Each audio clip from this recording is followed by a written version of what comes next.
ईश्वर पुरी जी ने ये मंत्र दिया, तब से उन्माद अवस्था आने लगी प्रेम की, उनकी विचित्र दशा हो गई।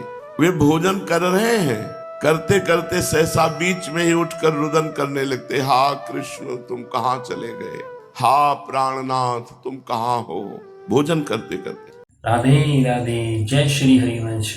आज इस प्रसंग में हम सुनेंगे एक ऐसा भक्त जो अपनी सुध बुद्ध खोकर केवल प्रभु की भक्ति में ही लीन हो गए और जो निरंतर प्रभु की भक्ति करते रहे। विवाह के पश्चात भी वो प्रभु की भक्ति में लीन हो गए और प्रभु का नाम जप करते रहे। तो आइए इस प्रसंग में हम सुनेंगे राधे राधे, जय श्री हरि। रास्ता चलते चलते पागलों की भांति नृत्य करने लगते हैं, शयन कर रहे हैं, सहसा उठे बैठ जाते हैं और जोर जोर से हा कृष्ण ऐसे कहकर जोरों से चिल्लाने लगते हैं। कभी कभी लोगों से बात करते हैं और बीच में ही जोरों से ठहाका मारकर हंसने लगते हैं। रात रात भर रोते निकल जाती, सोने का नाम ही नहीं, लंबी लंबी सांसें लेते रहते, अधीर होकर अत्यंत विरही की भांति हिचकियां भरते रहते और उनके नेत्रों से इतना अश्रुजल निकलता कि संपूर्ण वस्त्र गीले हो जाते। विष्णु प्रिया जी इनकी ऐसी दशा देखकर भयभीत हो जाती और जाकर अपनी सास से, सची माता से सब बातें कहती कि पूरी रात हो गई, 1 मिनट सोना नहीं, हा कृष्ण। सची माता पुत्र की दशा देखकर दुख से कातर होकर रुदन करने लगती। सभी देवताओं को, देवियों को मनाती कि मेरे निमाई ये होश में हो जाए, पता नहीं क्या इनको हो गया, हर समय हा कृष्ण। वे करुणा भाव से अधीर होकर भगवान के चरणों में प्रार्थना करती कि प्रभु आप जानते हो इस दीनहीन कंगालिनी विधवा के एकमात्र पुत्र के ऊपर एक कौन सा भाव आ गया है, यही हमारा सहारा है। अगर ये भी ऐसे रहेंगे तो क्या हमारा जीवन, कृपा करो प्रभु, दया करो। मैं कभी धन नहीं चाहती, भोग नहीं चाहती, सुंदर वस्त्राभूषण, सुस्वादु भोजन की इच्छा नहीं, बस मेरे प्यारे निमाई का जीवन अच्छा रहे, मेरी आंखों का तारा ये निमाई स्वच्छ और निरोग बना रहे, यही मेरी प्रार्थना है। माता बार बार निमाई के मुख की ओर देखती और उनकी ऐसी दयनीय दशा देखकर अत्यंत ही दुखी होती। अब महाप्रभु जो भी काम करना चाहते उसे पूरा नहीं कर पाते। काम करते करते उन्हें अपने प्राण प्यारे श्री कृष्ण की याद आ जाती और उन्हीं के वियोग में चिल्लाने लगते, हा कृष्ण हा प्राणनाथ, और बेहोश हो जाते।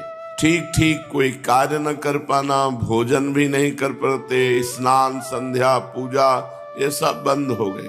कृष्णाकार वृत्ति, मुख से निरंतर श्री कृष्ण के मधुर नामों का ही अपने आप उच्चारण होता रहता है। किसी की बात का उत्तर भी देते हैं उसमें भगवान की अलौकिक लीलाओं का वर्णन करते हुए, किसी से बातें करते हैं तो केवल श्री कृष्ण के ही संबंध की, अर्थात वे श्री कृष्ण के सिवा कुछ जानते ही नहीं। श्री कृष्ण ही उनके प्राण हैं, श्री कृष्ण ही उनके धन है, श्री कृष्ण ही उनके सर्वस्व हैं। उनके लिए संसार में अब श्री कृष्ण के अतिरिक्त और कुछ है ही नहीं। महाप्रभु के जो विद्यार्थी जन थे, जब सुना कि गुरुजी गया धाम की यात्रा करके लौट आए तो एक एक करके महाप्रभु के घर आने लगे, पाठशाला में चलकर पढ़ाने की प्रार्थना करने लगे। सबके बहुत आग्रह करने पर प्रभु पाठशाला में पढ़ाने के निमित्त गए, किंतु पढ़ावे क्या, मानो सब शास्त्र एकदम भूल गए हो, बस कृष्ण नाम ही याद रह गया हो। पाठशाला में गए तो श्री कृष्ण नाम कीर्तन शुरू कर दिया। विद्यार्थी सोचते शायद मंगल श्री कृष्ण नाम से कर रहे हो, इसके बाद मंगलाचरण के बाद पढ़ाएं, बस यही पढ़ाई रह गई। कृष्ण कृष्ण कृष्ण कृष्ण कृष्ण कृष्ण कृष्ण हे। उन्मत्त होकर कभी नृत्य करते, कभी गान करते, कभी रुदन करते। श्री कृष्ण का नाम ही एकमात्र सार है भैया, पढ़ने लिखने में कुछ नहीं रखा। महाप्रभु कहने लगते, कीर्तन हुआ, कहने लगे भैया इन शास्त्रों के पढ़ने लिखने में कुछ नहीं रखा, श्री कृष्ण का ही नाम एकमात्र सार है, मधुराति मधुर है, उसी का पान करो। इन लौकिक शास्त्रों से क्या अभीष्ट सिद्ध होगा, प्राणी मात्र के आश्रय स्थान तो श्री कृष्ण ही है। संसार की सृष्टि, संसार का पालन, और संसार का नाश एकमात्र श्री कृष्ण की इच्छा से होता है। श्री कृष्ण आनंद के धाम हैं, सुख स्वरूप है। उनके गुणों का आर्त होकर गान करते रहना मनुष्यों का परम पुरुषार्थ है। इतना कहते कहते महाप्रभु रो पड़ते और उच्च स्वर से कृष्ण नाम उच्चारण करते। इन बातों को श्रवण करके कुछ विद्यार्थी तो आनंद सागर में निमग्न हो गए। वे तो बाह्य ज्ञान शून्य होकर परमानंद का अनुभव न करने लगे, और कुछ जो किताबी ज्ञान रखने वाले थे, भट्टाचार्य और शास्त्री बनना चाहते थे, जिनके जीवन का एकमात्र चरम लक्ष्य था विद्वान बनना, समाज प्रिय बनना, वे कहने लगे गुरुजी आप ये क्या बातें कर रहे हैं, आप वो पढ़ाइए जो पहले पढ़ाते थे। हमें इन बातों से क्या प्रयोजन, हमें तो हमारा पाठ्य पुस्तक का पाठ पढ़ाइए। हम यहाँ पाठशाला में भक्ति तत्व की शिक्षा लेने के लिए नहीं आए हैं। हमें तो व्याकरण, अलंकार, न्याय आदि पुस्तकों के पाठकों को पढ़ाइए। जो पुस्तकों के पाठ है तो हम पाठक हैं, हमें वो पढ़ाइए। विद्यार्थियों की ऐसी बातें सुनकर महाप्रभु ने कहा भाई आज हमारा स्वास्थ्य ठीक नहीं है, आप लोग अपना अपना पाठ बंद कर दीजिए, पुस्तकों को बांध कर रख दीजिए, आज चलो हमारे साथ गंगा स्नान करने, कल पाठ करवाएंगे। इतना सुनते ही सब विद्यार्थी अपनी अपनी पुस्तकें बांध दी और प्रभु के साथ गंगा स्नान के निमित्त चल दिए। गंगा जी पर पहुंचकर बहुत देर तक जल विहार होता रहा। रात्रि हो जाने पर प्रभु लौटकर घर आए और विद्यार्थी अपने अपने स्थानों को चले गए। दूसरे दिन महाप्रभु फिर पाठशाला में पहुंचे। जब प्रभु गुरु आसन पर आसीन हो गए तो विद्यार्थियों ने अपनी अपनी पुस्तकों में से प्रश्न पूछना आरंभ किया। कोई विद्यार्थी पूछता सिद्ध वर्णों सामान्य बताइए। महाप्रभु बोले नारायण श्री कृष्ण ही सब वर्णों में सिद्ध वर्ण है। कोई पूछता वर्णों की सिद्धि किस प्रकार से होती है। महाप्रभु उत्तर देते श्री कृष्ण की दृष्टि मात्र से ही सब वर्ण सिद्ध हो जाते हैं। भगवदाकार उत्तर, केवल भगवदाकार। ऐसा उत्तर सुनकर कोई कोई विद्यार्थी कहता कि ये भक्ति भाव की बातें छोड़िए, जो ठीक बात शास्त्र में लिखी वो बताइए। महाप्रभु कहते ठीक बात तो यही है कि प्रतिक्षण श्री कृष्ण नाम का ही संकीर्तन करते रहना चाहिए। ये सुनकर सभी विद्यार्थी एक दूसरे की ओर मुख की ओर देखने लगते। कोई तो चकित होकर महाप्रभु की श्रीमुख की ओर देखने लगता, कोई कोई धीरे से कह देता दिमाग में गर्मी चढ़ गई है। दूसरा उसे धीरे से धक्का देकर कहता नहीं ऐसा मत कहो। प्रभु अब जो उत्तर देते श्री कृष्ण परख उत्तर देते।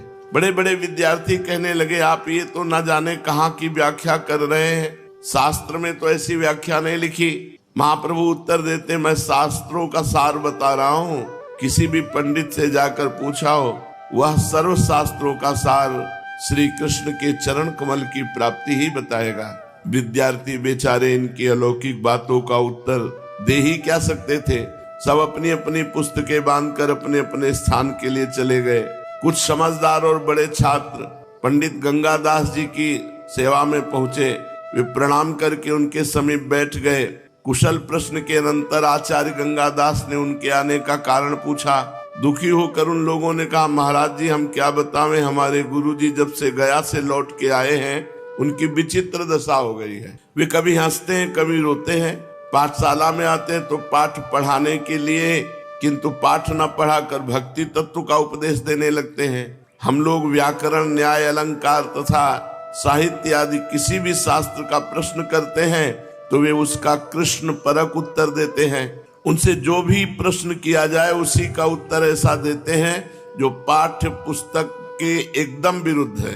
और पता नहीं क्या हो गया, कभी कभी पढ़ाते पढ़ाते रोने लगते हैं और कभी जोर से हा कृष्ण प्यारे, हा प्यारे, हा प्राण वल्लभ, पाहि माम राधा वल्लभ, रक्षा करो रक्षा करो, ऐसा पुकारने लगते हैं। अब आप ही बताइए इस प्रकार हमारी पढ़ाई कैसे होगी। हम लोग घर बार छोड़कर केवल विद्या अध्ययन के निमित्त यहाँ पड़े हैं। यहाँ पर हमारी पढ़ाई लिखाई कुछ होती नहीं, उल्टे पढ़े लिखे को भूल जाते हैं। तो वो आपके हैं शिष्य, आप बुलाकर निमाई को समझा दीजिए, निमाई पंडित को, कि वो हमारा पाठ्यक्रम हमको पढ़ावें। पंडित गंगादास जी वैसे तो बड़े भारी नामी विद्वान थे, किंतु उनकी विद्या पुस्तकी ही विद्या थी। भक्ति भाव से एकदम कोरे थे। ईश्वर के प्रति उनका उदासीन भाव था। यदि ईश्वर होगा भी तो हुआ करे, हमें उससे क्या काम। समय पर भोजन कर लिया, विद्यार्थियों को पाठ पढ़ा दिया, बस यही हमारे जीवन का व्यापार है। कुछ इसी प्रकार के उनके विचार थे। महाप्रभु के भक्त हो जाने की बात सुनकर वो ठहाका मारकर हंसने लगे और विद्यार्थियों से कहने लगे, हाँ सुना तो है मैंने भी कि निमाई अब भक्त बन गए हैं। पंडित होकर उन पर यह क्या भूत सवार हो गया है। ब्राह्मण पंडित को तो निरंतर शास्त्रों के अध्ययन अध्यापन में ही लगे रहना चाहिए। खैर, अब तुम लोग अपने अपने स्थानों को जाओ, कल उसे मेरे पास भेज देना, मैं उन्हें समझा दूंगा। मेरी बात को वो कभी नहीं टालते। इतना सुनकर विद्यार्थी अपने अपने स्थानों पर चले गए। दूसरे दिन प्रभु से विद्यार्थियों ने कहा, आचार्य गंगादास जी ने आपको अपने यहाँ बुलाया है, आगे आपकी इच्छा है, आज जाइए या फिर किसी दिन हो आइए। आचार्य गंगादास जी का बुलावा सुनकर प्रभु उसी समय 2-4 विद्यार्थियों को साथ लेकर उनके स्थान पर पहुंचे। वहां जाकर प्रभु ने अपने विद्या गुरु के चरणों की वंदना की। गंगादास जी ने भी उनका पुत्र की भांति आलिंगन किया और बैठने के लिए एक आसन की ओर संकेत किया। आचार्य की आज्ञा पाकर उनके बतलाए हुए आसन पर महाप्रभु बैठ गए। प्रभु के बैठ जाने पर साथ के विद्यार्थी भी पीछे एक ओर हटकर पाठशाला की बिछी हुई चटाइयों पर बैठ गए। प्रभु के सुखपूर्वक बैठ जाने पर वात्सल्य प्रेम प्रकट करते हुए आचार्य गंगादास जी ने कहा, भाई निमाई, तुम मेरे प्रिय विद्यार्थी हो, मैं तुम्हें पुत्र की भांति प्यार करता हूँ। शास्त्रों में कहा है अपने प्यारे की उसके मुख पर बड़ाई न करनी चाहिए, क्योंकि ऐसा करने से उसकी आयु क्षीण होती है। किंतु यथार्थ बात तो कही ही जाती है। तुमने मेरी पाठशाला के नाम को सार्थक बना दिया। तुम जैसे योग्य विद्यार्थी को विद्या पढ़ाकर मेरा इतने दिनों का परिश्रम से पढ़ाना सफल हो गया। तुमने अपने प्रकांड पांडित्य द्वारा मेरे मुख को उज्जवल कर दिया। मैं तुमसे बहुत ही प्रसन्न हूँ। आचार्य के मुख से अपनी इतनी प्रशंसा सुनकर प्रभु लज्जित भाव से नीचे की ओर देखते हुए चुपचाप बैठे रहे, कोई उत्तर नहीं दिया। आचार्य गंगादास जी फिर कहने लगे, योग्य बनने के अनंतर तुम अध्यापक हुए। तुमने पढ़ाने का कार्य भी यथेष्ट किया, जिससे तुम्हारी ख्याति प्राप्त हुई। तुम्हारे सभी विद्यार्थी सदा तुम्हारे शील स्वभाव की तथा पढ़ाने की सरल सुंदर प्रणाली की प्रशंसा करते रहे। वे लोग तुम्हारे सिवा दूसरे किसी के पास पढ़ना पसंद ही नहीं करते, किंतु कल उन्होंने आकर मुझसे तुम्हारी शिकायत की है।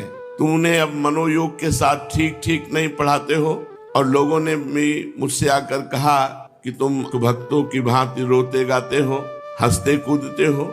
अरे कितने भारी विद्वान अध्यापक होकर तुम्हें ऐसी बातें शोभा नहीं देती। तुम विद्वान हो, समझदार हो, मेधावी हो, शास्त्रज्ञ होकर, हाँ कृष्ण देखो शास्त्रज्ञ है, इसे मूर्खता समझ रहे हैं। यही तो भगवान की बड़ी विचित्र माया है। ये ढोंग क्यों करते? उन्हें भक्ति ढोंग लग रही है, मूर्खता लग रही है। इसीलिए बड़े बड़े विद्वान भगवान के रहस्य को नहीं जान पाते। जो शास्त्रों की बातें तो जानते नहीं, विद्या बुद्धि से हीन है, तुम्हें इसकी क्या जरूरत है? तुम तो स्वयं विद्वान हो। बड़े बड़े लोग तुम्हारी विद्या बुद्धि पर ही मुक्त होकर के मुक्त कंठ से तुम्हारी प्रशंसा करते हैं। सर्वत्र तुम्हारी प्रतिष्ठा है, फिर तुम ऐसे अशास्त्रीय आचरणों को क्यों करते? ठीक बताओ क्या बात है? सब बातें सुनकर भी महाप्रभु चुप रहे। उन्होंने किसी भी बात का कोई उत्तर नहीं दिया। गंगादास जी ने अपना व्याख्यान समाप्त नहीं किया।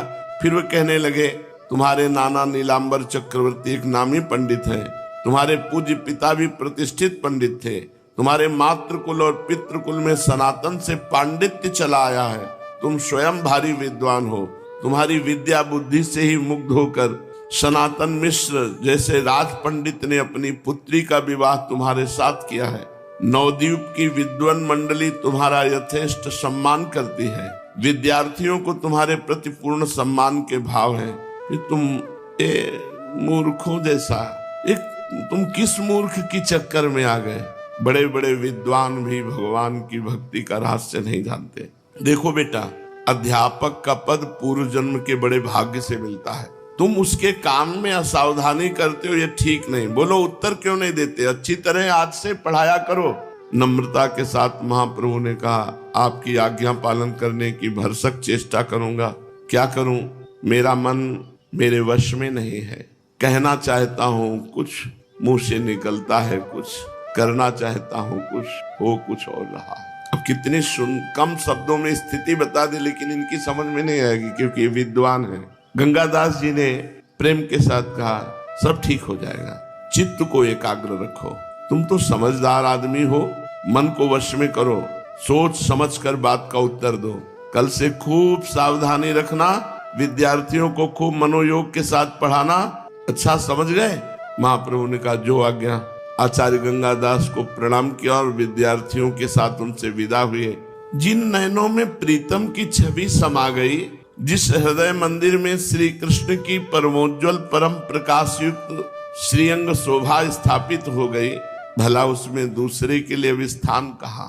जब प्रीतम की छवि हृदय में समा गई, फिर दूसरे के लिए स्थान कहा। जिनका मन मधुप श्री कृष्ण कथा रूपी मकरंद का पान कर चुका है, जिनके चित्त को चित चोर ने अपनी चंचल चितवन से अपनी ओर आकर्षित कर लिया है, वे फिर अन्य वस्तु की ओर आंख उठाकर भी नहीं देख सकते।